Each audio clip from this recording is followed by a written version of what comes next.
চোরের মতন লুকিয়ে নিজের বাড়িতে ঢুকতে গিয়ে এবার সকলের কাছে হাতে নাতে ধরা পড়ে গেল নীলু। হ্যাঁ বন্ধুরা, ভিডিওতে লাইক দিয়ে দেখতে থাকো। নীলু যখন চোরের মতন নিজের বাড়িতে ঢুকতে নেয়, ঠিক সেই মুহূর্তেই সকলে মিলে নীলুকে হাতে নাতে ধরার জন্য লুকিয়ে পড়ে। আর অন্ধকার থেকে যখন আলো জ্বালিয়ে নীলুকে হাতে নাতে ধরতে পারে, ঠিক সেই মুহূর্তে নীলু বলতে থাকে যে, কী ব্যাপার, তোমরা সকলে এরকম করে আমার দিকে তাকিয়ে আছো কেন বলো তো?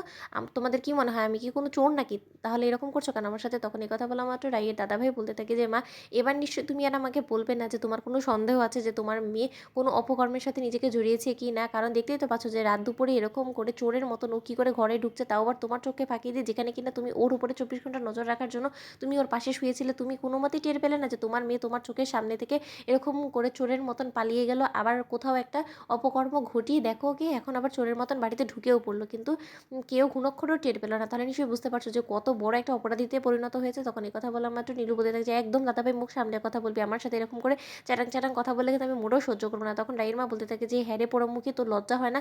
তোকে আজকে সন্ধ্যের দিকে এত মারধর করলাম, তার সত্ত্বেও তোর লজ্জা হলো না, তাই না? আসলে তোর মতো নির্লজ্জ বেহায়া মেয়ে যে আমি কেন পেটে ধরেছিলাম সেটা ভেবে আমার লজ্জা করছে। অন্যদিকে রায়ের বৌমনি বলতে থাকে যে, রায় তার মানে ঠিকই বলেছিল যে এই মেয়েটার উপরে কোনো বিশ্বাস নেই, যখন তখন কোনো একটা কিছু দুর্ঘটনা বাঁধিয়ে তারপরেই আমাদের সকলকে বরবাদ করে ও শান্ত হবে। অন্যদিকে রায়ের বৌমনি বলতে থাকে যে, মাকে এখন যে করেই হোক না কেন থামিয়ে দিতে হবে, কারণ নীলু যদি একবারই বাড়ি ছেড়ে চলে যায় তাহলে তো কোনো মতেই আমরা টের পাবো না যে নীলু ও নেক্সট স্টেপটা ঠিক কী নিবে। নীলুর উপরে এখন কড়া নজর রাখতে হবে, কারণ ওকে যদি নজর থেকে একটু এখান থেকে ওখানে হতে দেয় তাহলে উল্টো রায়ের উপরে বিপদ বাড়বে, কারণ ও নির্ঘাত রায়ের জন্য কোনো না কোনো চক্রান্ত করছে, যেটা হয়তো বা এখনও পর্যন্ত আমরা বুঝে উঠতে পারছি না। অন্যদিকে রায়ের বৌমনি বলতে থাকে যে, মা, আপনি শুধু শুধু এরকম করে ক্ষিপ্ত হয়ে উঠছেন কেন বলুন তো? ওর মাঝরাতে হয়তো বা কোনো কাজ ছিল, তার জন্যই হয়তো বা গিয়েছে। অন্যদিকে নীলু বলতে থাকে যে, কী ব্যাপার, হঠাৎ করে বৌমনি আমার প্রতি এতটা মেহরবানি কেন করছে, কিন্তু কিছু তো বুঝতে পারছি না।